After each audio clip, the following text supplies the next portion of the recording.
say, okay, so what should I do or not do right now? Uh-huh. I honestly, I feel quite confused. And maybe that's exactly what you want me Good. to be. And at the same time, obviously, we are doing something.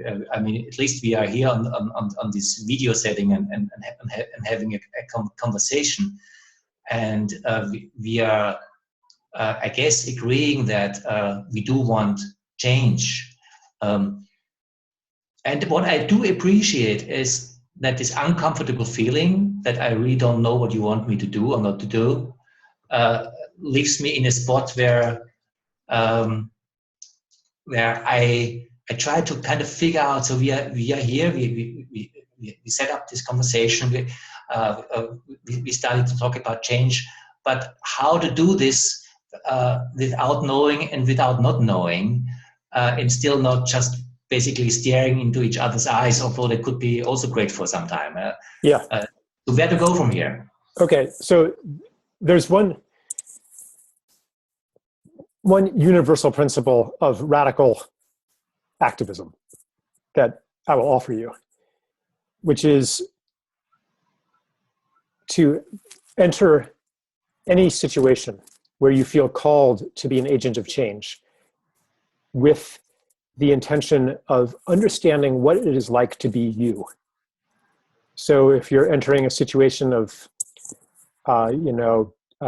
genetically modified crops taking over India because Monsanto is pushing them, then you might start with, what is it like to be an executive at Monsanto? Or what is it like to be a farmer in India? Or what is it like to be a government official?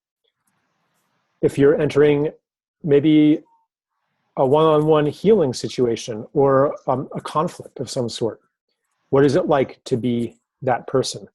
If you are a farmer and you're exploring kind of permaculture and regenerative agriculture, what is it like to be the soil? What is it like to be the cow? What is it like to be the plant? Because a lot of our reflexive and futile actions are coming from a delusion. And the delusion is born of an incorrect understanding of what is it like to be Donald Trump? What is it like to be a Monsanto executive? What is it like to be a banker? What is it like to be a perpetrator? We don't even really go into that question very much, but instead we live in a world of projections. That's the opposite of empathy. Empathy is to understand what it's like to be another person. So as a principle of just pragmatism, to ask that question and to really sincerely ask it and be open to the answer and open sensorially to that knowing of what is it like to be you, and intellectually too, and understand the story behind it. What is it like to be a terrorist?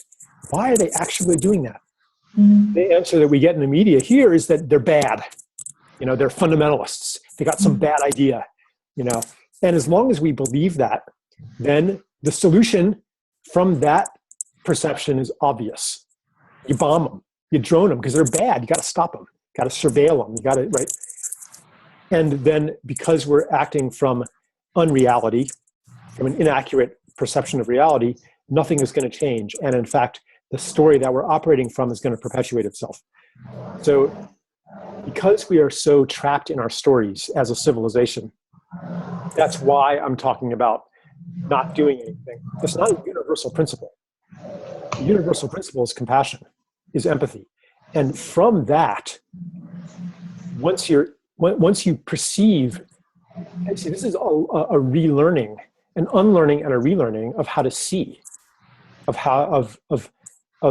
how we understand reality, not as a bunch of separate selves. If you guys are familiar with the work I do, then like this whole discourse, right? The separate self and so on. But the habits of that way of seeing are so deep. So to undo those, to understand that we're not separate selves, that we are interbeings, from that perception, new doings arise.